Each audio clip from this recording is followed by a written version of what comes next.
ഒരു വ്യക്തിയുടെ financial planning ചെയ്യുമ്പോൾ മാറ്റി നിർത്താൻ പറ്റാത്ത രണ്ട് കാര്യങ്ങളാണ് ടേം ഇൻഷുറൻസും അതേപോലെ തന്നെ ഹെൽത്ത് ഇൻഷുറൻസും. നമ്മുടെ ലൈഫിന് റിലേറ്റഡ് ആയിട്ടുള്ള അൺസർട്ടനിറ്റീസ് കവർ ചെയ്യുന്നതിന് വേണ്ടിയിട്ട് നിശ്ചയമായിട്ടും എല്ലാ വ്യക്തികളും ടേം ഇൻഷുറൻസ് പോളിസികൾ എടുക്കേണ്ട ആവശ്യമുണ്ട്. അതേപോലെ തന്നെ നമ്മുടെ ഹെൽത്തിന് റിലേറ്റഡ് ആയിട്ടുള്ള അൺസർട്ടനിറ്റീസ്, ഈ രണ്ട് കാര്യങ്ങളെ സംബന്ധിച്ച് നാളേക്ക് വേണ്ടിയിട്ട് നമുക്കൊരു ചാൻസ് എടുക്കാനായിട്ട് സാധിക്കില്ല. അതിനാൽ നമ്മൾക്ക് എസെൻഷ്യലായിട്ട് വേണ്ട രണ്ട് കാര്യങ്ങളാണ് ടേം ഇൻഷുറൻസും അതേപോലെ തന്നെ ഹെൽത്ത് ഇൻഷുറൻസും.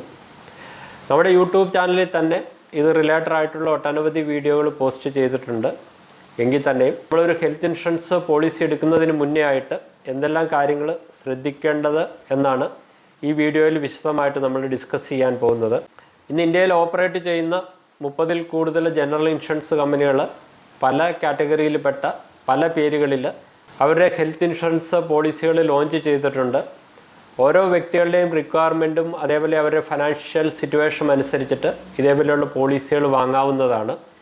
സാധാരണയായിട്ട് ഹെൽത്ത് ഇൻഷുറൻസ് പോളിസിയുടെ പ്രീമിയം ഡിപ്പെൻഡ് ചെയ്തിരിക്കുന്നത് നിങ്ങളുടെ ഏജ്, നിങ്ങളുടെ പ്രസൻറ്റിലെ ഹെൽത്തിൻ്റെ കണ്ടീഷൻ, നിങ്ങൾക്ക് പ്രീ എക്സിസ്റ്റിംഗ് ആയിട്ട് ഏതെങ്കിലും ഡിസീസ് ഉണ്ടോ, നിങ്ങളൊരു സ്മോക്കറാണോ നോൺ സ്മോക്കറാണോ, നിങ്ങൾ ഇന്ത്യയിലെ ഏത് റീജിയണിലാണ് താമസിക്കുന്നത്, നിങ്ങളുടെ ഫാമിലിയിലെ മറ്റുള്ളവരുടെ മെഡിക്കൽ ഹിസ്റ്ററി, ഇതേപോലെയുള്ള ഒട്ടനവധി കാര്യങ്ങൾ കൺസിഡർ ചെയ്തിട്ടാണ് ഒരു ഹെൽത്ത് ഇൻഷുറൻസിൻ്റെ അല്ല എങ്കിൽ ടേം ഇൻഷുറൻസ് പോളിസിയുടെ ഇൻഷുറൻസ് പ്രീമിയം ഡിസൈഡ് ചെയ്യുന്നത്. നിങ്ങളുടെ ഏജ് കൂടുന്നതിനനുസരിച്ച് പല സമയങ്ങളിലും നിങ്ങൾ കൂടുതൽ പ്രീമിയം നിങ്ങൾ നൽകേണ്ടതായിട്ട് വരും. നിങ്ങളുടെ ആവശ്യാനുസരണം അതോടൊപ്പം നിങ്ങളുടെ ഫൈനാൻഷ്യൽ സിറ്റുവേഷനും കൺസിഡർ ചെയ്ത് നിങ്ങൾക്ക് ഇൻഷുറൻസിൻ്റെ സം അഷ്വേർഡ് ഡിസൈഡ് ചെയ്യാം.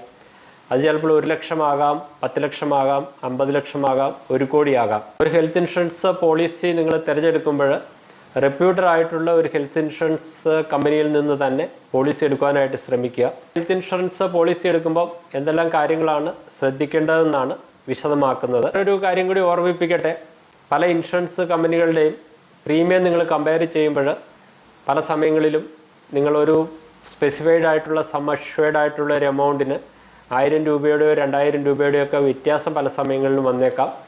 ഈ 1000 രൂപ അല്ലെങ്കിൽ 2000 രൂപയുടെ കുറവിന് വേണ്ടിയിട്ട് അതേപോലെയുള്ള ഇൻഷുറൻസ് പോളിസികൾ നിങ്ങൾ എടുത്തു കഴിഞ്ഞാൽ നിങ്ങൾക്ക് ആവശ്യമായിട്ടുള്ള സമയങ്ങളിൽ പലപ്പോഴും നിങ്ങൾക്ക് പല ഫെസിലിറ്റികളും ലഭിക്കുകയില്ല. അതോടൊപ്പം തന്നെ പല സമയങ്ങളിലും അഡീഷണലായിട്ട് നിങ്ങളുടെ പോക്കറ്റിൽ നിന്ന് നിങ്ങൾക്ക് പണം നൽകേണ്ടതായിട്ട് വരും. ഒരു കാര്യം കൂടി നിങ്ങൾ ഓർമ്മിക്കുക, ഏതെങ്കിലും ഒരു ഹെൽത്ത് എമർജൻസി വന്നു കഴിഞ്ഞാൽ നിങ്ങളെ ലൈഫിൽ സ്വരുക്കൂട്ടി വെച്ചിരിക്കുന്ന നിങ്ങളുടെ മൊത്തം സമ്പാദ്യവും ചിലപ്പോൾ അതിനു വേണ്ടിയിട്ട് ചിലവാക്കേണ്ടി വരും. അതോടൊപ്പം തന്നെ മറ്റുള്ള വ്യക്തികളുടെ കയ്യിൽ നിന്ന് കടം വാങ്ങേണ്ടതായിട്ട് വരും. ഇങ്ങനെയുള്ള ഒരു സാഹചര്യം ഒഴിവാക്കുന്നതിന് വേണ്ടിയിട്ട് നിങ്ങൾ ഏർലി ഏജിൽ തന്നെ സ്യൂട്ടബിൾ ആയിട്ടുള്ള ഒരു ഹെൽത്ത് ഇൻഷുറൻസ് പോളിസി എടുത്താൽ ഉത്തമമായിരിക്കും. ഒരു ഹെൽത്ത് ഇൻഷുറൻസ് പോളിസി എടുക്കുമ്പോൾ എന്തൊക്കെ കാര്യങ്ങളാണ് നമ്മൾ ശ്രദ്ധിക്കേണ്ടതെന്ന് ഡിസ്കസ് ചെയ്യാം. നിങ്ങൾ എടുക്കാൻ പോകുന്ന പോളിസിയിൽ ഏതെങ്കിലും രീതിയിലുള്ള സബ് ലിമിറ്റ് സ്പെസിഫൈ ചെയ്തിട്ടുണ്ടോ എന്ന് നോക്കുക. സബ് ലിമിറ്റ് എന്ന് ഞാനിവിടെ ഉദ്ദേശിക്കുന്നത്, നിങ്ങൾക്ക് ഹോസ്പിറ്റലൈസേഷൻ ആവശ്യമായിട്ട് വന്നു കഴിഞ്ഞാൽ ഏത് തരത്തിലുള്ള റൂമാണ് നിങ്ങൾക്ക് പ്രൊവൈഡ് ചെയ്യുന്നത്, സിംഗിൾ റൂമാണോ അല്ലെങ്കിൽ ജനറൽ വാർഡാണോ അല്ലെങ്കിൽ 2 പേരെ അക്കോമഡേറ്റ് ചെയ്യാവുന്ന റൂമാണോ, ഇത് ഏതാണെന്ന് നിങ്ങൾ കറക്റ്റായിട്ട് മനസ്സിലാക്കുക. അതേപോലെ തന്നെ ഡോക്ടേഴ്സിന് കൊടുക്കുന്ന ഫീസിലോ മെഡിക്കൽ റിലേറ്റഡ് ആയിട്ടുള്ള മറ്റുള്ള ഇൻവെസ്റ്റിഗേഷനോ ഏതെങ്കിലും രീതിയിലുള്ള സബ് ലിമിറ്റ് സ്പെസിഫൈ ചെയ്തിട്ടില്ല എന്ന് നിങ്ങൾ ഇൻഷുർ ചെയ്യുക. രണ്ടാമതായിട്ട് ശ്രദ്ധിക്കേണ്ടത് എന്തൊക്കെയാണ് ഈ ഇൻഷുറൻസ് പോളിസിയിൽ കവർ ചെയ്യുന്നത്. ഹോസ്പിറ്റലൈസേഷൻ കവറുണ്ടോ, ഏതെങ്കിലും ക്രിട്ടിക്കൽ ഇൽനെസ് പ്ലാൻ ഇതിൻ്റെ അകത്ത് ഇൻക്ലൂഡ് ചെയ്തിട്ടുണ്ടോ, ഏതെങ്കിലും ഡിസീസ് സ്പെസിഫിക് ആയിട്ടുള്ള പ്ലാനാണോ ഇത്, ഈ കാര്യങ്ങൾ നിങ്ങൾ വെരിഫൈ ചെയ്യുക. മൂന്നാമത്തെ കാര്യം ശ്രദ്ധിക്കേണ്ടത് ഇതിലേതെങ്കിലും കോ പേയ്മെൻറ്റ് ഫീച്ചേഴ്സ് പറയുന്നുണ്ടോ എന്നാണ്. നിങ്ങൾ എടുക്കുന്ന പോളിസിയിൽ ഒരു ട്രീറ്റ്മെൻറ്റിന് നിങ്ങൾ ഹോസ്പിറ്റലിൽ അഡ്മിറ്റ് ചെയ്താൽ നിങ്ങളുടെ കയ്യിൽ നിന്ന് ഏതെങ്കിലും അഡീഷണൽ ആയിട്ടുള്ള പണം അതിന് കൊടുക്കേണ്ടതുണ്ടോ. ഉദാഹരണമായിട്ട് പറയുകയാണെങ്കിൽ നിങ്ങൾ ട്രീറ്റ്മെൻറ്റിന് 10,000 രൂപ ചിലവാക്കി അതിൽ ചിലപ്പോൾ 10% 20% നിങ്ങൾ കൊടുക്കേണ്ടതായിട്ട് വരും. അതായത് 10,000 രൂപയിൽ 2,000 രൂപയോ 3,000 രൂപയോ നിങ്ങളുടെ പോക്കറ്റിൽ നിന്ന് കൊടുക്കേണ്ടതായിട്ട് വരും ആ ബില്ല് സെറ്റിൽ ചെയ്യുന്നതിന് വേണ്ടിയിട്ട്. അതേപോലെയുള്ള ഏതെങ്കിലും കോ പേയ്മെൻറ്റ് ഫീച്ചേഴ്സ് ഈ പോളിസിയുടെ ടേംസ് ആൻഡ് കണ്ടീഷനിൽ ഇൻക്ലൂഡ് ചെയ്തിട്ടില്ല എന്ന് എൻഷുർ ചെയ്യുക. നമ്മുടെ വെഹിക്കിൾ ഇൻഷുറൻസിലും ഹെൽത്ത് ഇൻഷുറൻസിലും എല്ലാം നോ ക്ലെയിം ബോണസ് എന്ന് പറയുന്ന ഒരു കാര്യമുണ്ട്. നിങ്ങൾ ഇൻഷുറൻസ് പോളിസികൾ എടുക്കുന്നത് വെഹിക്കിൾ ഇൻഷുറൻസോ അല്ലെങ്കിൽ ഹെൽത്ത് ഇൻഷുറൻസോ പോളിസി നിങ്ങൾ എടുക്കുന്നത് 1 വർഷത്തിന് വേണ്ടിയിട്ടാണ്. 1 വർഷത്തിന് ശേഷം ഈ പോളിസി റിന്യൂ ചെയ്ത് നമുക്ക് വരുന്ന വർഷങ്ങളിലേക്ക് നമുക്ക് എടുക്കാനായിട്ട് സാധിക്കും. എന്നാൽ ഈ പോളിസി പീരീഡിൽ നിങ്ങൾ യാതൊരുവിധ മെഡിക്കൽ ക്ലെയിമുകളും ചെയ്തിട്ടില്ല എങ്കിൽ പല കമ്പനികളും നോ ക്ലെയിം ബോണസ് തരാറുണ്ട്. അപ്പോൾ എങ്ങനെയാണ് ഈ company no claim bonus calculate ചെയ്യുന്നത്? ഈ നോ ക്ലെയിം ബോണസ് നമ്മുടെ ബേസിക് ആയിട്ടുള്ള സം അഷ്വേർഡിൻ്റെ ഓരോ വർഷങ്ങൾ കഴിയും തോറും ഈ നോ ക്ലെയിം ബോണസിൻ്റെ പെർസെൻറ്റേജ് നമ്മുടെ ബേസിക് ആയിട്ടുള്ള സം അഷ്വേർഡിൻ്റെ എത്ര ടൈംസ് വരെയും വരും എന്നുള്ള കാര്യങ്ങളും നിങ്ങൾ വ്യക്തമായിട്ട് പരിശോധിക്കുക. 5ാമത്തെ കാര്യം വെയിറ്റിംഗ് പീരീഡാണ്. പല സമയങ്ങളിലും നിങ്ങൾ ഹെൽത്ത് ഇൻഷുറൻസ് പോളിസികൾ എടുക്കുമ്പോൾ ഏതെങ്കിലും തരത്തിലുള്ള പ്രീ എക്സിസ്റ്റിംഗ് ആയിട്ടുള്ള ഡിസീസ് ഉണ്ടെങ്കിൽ അത് മിനിമം ഒരു വെയിറ്റിംഗ് പീരീഡ് പല ഇൻഷുറൻസ് പോളിസികളിലും സ്പെസിഫൈ ചെയ്യാറുണ്ട്. IRDAയുടെ റീസെൻ്റ് ആയിട്ടുള്ള ഒരു ഗൈഡ് ലൈൻസ് അനുസരിച്ചിട്ട് ഏതെങ്കിലും പ്രീ എക്സിസ്റ്റിംഗ് ഡിസീസ് ഉണ്ടെങ്കിൽ 3 വർഷം വരെയും നമുക്കതിൽ നിന്ന് ക്ലെയിം ലഭിക്കാനായിട്ടുള്ള ചാൻസ് ഇല്ല. 3 വർഷങ്ങൾക്ക് ശേഷം പ്രീ എക്സിസ്റ്റിംഗ് ആയിട്ടുള്ള ഡിസീസും കവറാകും. എന്നാൽ പല ഇൻഷുറൻസ് കമ്പനികളുടെ പോളിസിയുടെ ടേംസ് ആൻഡ് കണ്ടീഷൻ അനുസരിച്ചിട്ട് പ്രീ എക്സിസ്റ്റിംഗ് ആയിട്ടുള്ള ഡിസീസ് 2 വർഷങ്ങൾക്ക് ശേഷം കവർ ചെയ്യുന്നുണ്ട്. അപ്പോൾ ഈ കാര്യങ്ങൾ എങ്ങനെയാണെന്ന് ചെക്ക് ചെയ്യാം. 6ാമത്തെ കാര്യം എക്സ്ക്ലൂഷൻസ്.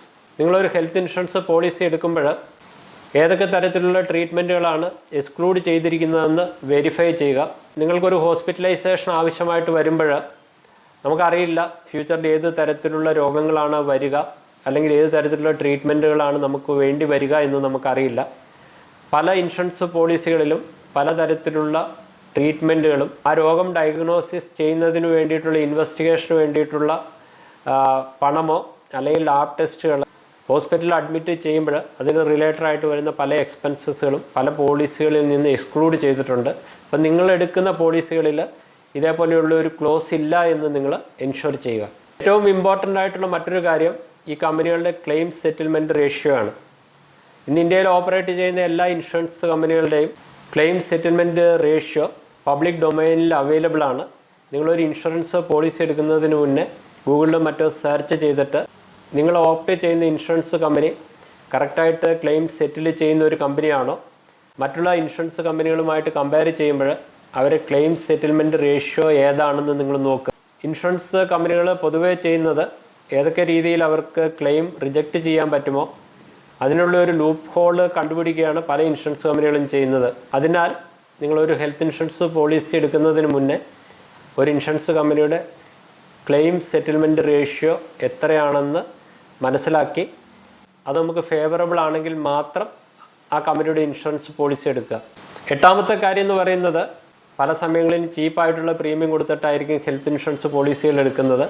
പക്ഷേ നമ്മൾ ഇവിടെ ശ്രദ്ധിക്കേണ്ട ഒരു കാര്യം, നമ്മൾ ഇൻഷുറൻസ് പോളിസി എടുത്തിരിക്കുന്ന കമ്പനിയുമായിട്ട് അറേഞ്ച്മെൻറ്റ്സ് ഉള്ള ഹോസ്പിറ്റൽസ്, നല്ല ഹോസ്പിറ്റൽസ്, ഫെസിലിറ്റികൾ നൽകുന്ന അല്ലെങ്കിൽ സ്പെഷ്യലൈസ്ഡ് ആയിട്ടുള്ള ഹോസ്പിറ്റലുകൾ നിങ്ങളുടെ ലൊക്കാലിറ്റിയിൽ അവൈലബിൾ ആണോ എന്നുള്ള കാര്യം നിങ്ങൾ ചെക്ക് ചെയ്യുക.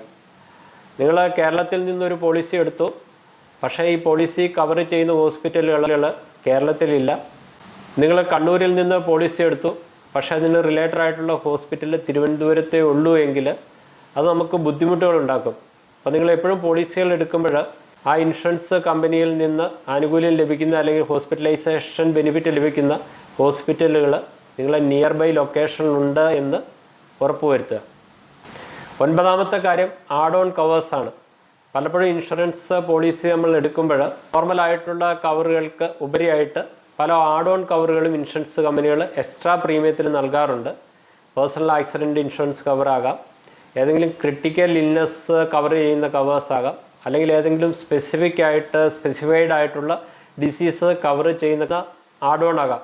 നിങ്ങൾ എടുക്കുന്ന പോളിസികളിൽ നിങ്ങൾക്ക് ഫേവറബിൾ ആയിട്ടുള്ള ഇതേപോലെയുള്ള ഏതെങ്കിലും ആഡ് ഓൺ കവറുകൾ ഉണ്ടെന്ന് നിങ്ങൾ എൻഷുർ ചെയ്യുക. അതോടൊപ്പം തന്നെ നിങ്ങൾ എടുക്കുന്ന പോളിസിയിൽ ഏതെങ്കിലും എക്സ്ക്ലൂഷൻസ് വരുന്നുണ്ടെങ്കിൽ അതിന് സ്പെസിഫിക് ആയിട്ടുള്ള ഏതെങ്കിലും ടൈം ലിമിറ്റ് പറയുന്നുണ്ടോ എന്ന് നോക്കുക. അതോടൊപ്പം തന്നെ ഏതെങ്കിലും ട്രീറ്റ്മെൻറ്റ് സ്പെസിഫിക് ആയിട്ടുള്ള ലിമിറ്റ് ഉണ്ടോ എന്നും കൂടി നിങ്ങൾ ശ്രദ്ധിക്കുക. പല ഇൻഷുറൻസ് പോളിസികളിലും ക്രിട്ടിക്കൽ ഇൽനെസ് അല്ലെങ്കിൽ ഏതെങ്കിലും സ്പെസിഫിക് ആയിട്ടുള്ള ഇൽനെസ്സിന് മാക്സിമം ഇത്ര രൂപ വരെയാണ് അതിൻ്റെ ഇൻഷുറൻസ് കമ്പനി കൊടുക്കുകയുള്ളൂ എന്ന് പലപ്പോഴും പറയാറുണ്ട്. അപ്പോൾ ഇതേപോലെയുള്ള കാര്യങ്ങളൊന്നും നിങ്ങളെടുക്കുന്ന ഇൻഷുറൻസ് പോളിസിയിൽ ഇല്ല എന്ന് എൻഷുർ ചെയ്യുക. ഞാൻ ആദ്യമേ പറഞ്ഞതുപോലെ തന്നെ നിങ്ങളൊരു ഇൻഷുറൻസ് പോളിസി എടുക്കുമ്പോൾ റെപ്യൂട്ടഡ് ആയിട്ടുള്ള ഒരു ഇൻഷുറൻസ് കമ്പനിയിൽ നിന്ന് തന്നെ പോളിസി എടുക്കുക. അതോടൊപ്പം തന്നെ ഒരു ഇൻഷുറൻസ് ഏജൻറ്റ് നിങ്ങളെ അപ്രോച്ച് ചെയ്ത് ജസ്റ്റ് ഏതെങ്കിലും ഒരു ഫോമിൽ സൈൻ ചെയ്ത് ഒരു ഹെൽത്ത് ഇൻഷുറൻസ് പോളിസി എടുക്കാനായിട്ട് പറയുന്ന സാഹചര്യത്തിൽ ഞാനിവിടെ പറഞ്ഞ 12 കാര്യങ്ങൾ അവരോട് ചോദിക്കുക. ഈ കാര്യങ്ങൾ ഈ പോളിസിയിൽ ഇൻക്ലൂഡ് ചെയ്തിട്ടുണ്ടോ, അല്ലെങ്കിൽ ഈ കാര്യങ്ങൾ ഈ പോളിസിയിൽ നിന്ന് എക്സ്ക്ലൂഡ് ചെയ്തിട്ടുണ്ടോ, ഈ കാര്യങ്ങളെക്കുറിച്ച് വിശദമായിട്ട് എൻക്വയറി ചെയ്തതിന് ശേഷം മാത്രം നിങ്ങൾ ഇതേപോലെയുള്ള ഹെൽത്ത് ഇൻഷുറൻസ് പോളിസികൾ എടുക്കുക. ഇന്ന് നമ്മുടെ ഇന്ത്യയിൽ കൺസ്യൂമർ പ്രൈസ് ഇൻഫ്ലേഷൻ എന്ന് പറയുന്നത് 4%-നും 6%-നും ഇടയിലാണെങ്കിൽ മെഡിക്കൽ ഇൻഫ്ലേഷൻ എന്ന് പറയുന്നത് 15%-ൽ കൂടുതലാണ്. അതിനാൽ ഇന്ന് 1000 രൂപയ്ക്ക് നിങ്ങൾക്ക് ലഭിക്കുന്ന ഒരു ട്രീറ്റ്മെൻറ്റ് 4-5 വർഷം കഴിയുമ്പോൾ നിങ്ങൾ 5000 രൂപയോ 10000 രൂപയോ കൊടുക്കേണ്ടതായിട്ട് വരും. അപ്പോൾ നിങ്ങളുടെ ഫ്യൂച്ചറിലേക്ക് നിങ്ങളുടെ ഹെൽത്ത് ടേക്ക് കെയർ ചെയ്യുന്നതിന്, നിങ്ങളുടെ ഹെൽത്തിനോടൊപ്പം തന്നെ നിങ്ങളുടെ ഫാമിലിയുടെയും ഹെൽത്ത് ടേക്ക് കെയർ ചെയ്യുന്നതിന് ഹെൽത്ത് ഇൻഷുറൻസ് പോളിസികൾ അനിവാര്യമായിട്ടുള്ള ഒരു ഘടകമാണെന്നുള്ള കാര്യം മറന്നു പോകരുത്. ഇതേപോലെ യൂസ്ഫുൾ ആയിട്ടുള്ള വീഡിയോകൾ യഥാസമയം നിങ്ങളിൽ എത്തണമെങ്കിൽ ഈ യൂട്യൂബ് ചാനൽ സബ്സ്ക്രൈബ് ചെയ്യുക. ഇതേപോലെ യൂസ്ഫുള്ളും ഇൻഫർമേറ്റീവുമായിട്ടുള്ള മറ്റൊരു വീഡിയോയുമായിട്ട് മറ്റൊരവസരത്തിൽ കാണുന്നവരെ നന്ദി, നമസ്കാരം.